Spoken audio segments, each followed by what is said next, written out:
تو اب علی کے کاندھے پر ہاتھ مار کر کہا ہاذا وصی و وزیری و خلیفتی، یہ میرا بھائی بھی ہے، میرا وصی بھی ہے، میرا وزیر بھی ہے، میرا خلیفہ بھی ہے۔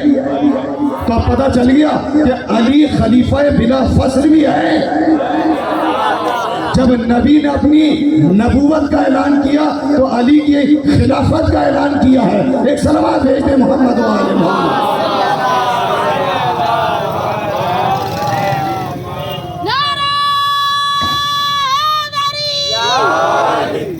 توجہ فرمائی آپ نے؟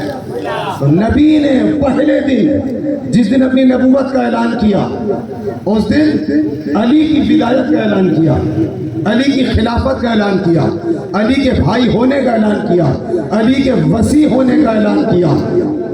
تو اب اگر کوئی یہ کہے کہ بھائی نبی کریم صلی اللہ علیہ وسلم نعوذ باللہ امت کو ایسے ہی چھوڑ گئے تو پھر دعوت ذی العشیرہ کا کیا کرو گے؟ یہ دعوت ذی العشیرہ میں کیا ہوا تھا؟ اس اعلان میں کیا ہوا ہے؟ خلیفہ کسے کہتے ہیں؟ خلیفہ اسی کو تو کہتے ہیں جو نبی کے چلے جانے کے بعد نبی کے نظام کو سنبھالے گا۔ نبی بتا رہے ہیں کہ دیکھو یہی میرا بھائی بھی ہے، میں چلا جاؤں گا، میرے بعد میرا بھائی علی میرا جانشین ہوگا، میرا خلیفہ ہوگا، میرا وصی ہوگا۔ اس صلوات بھیجتے محمد و آل محمد۔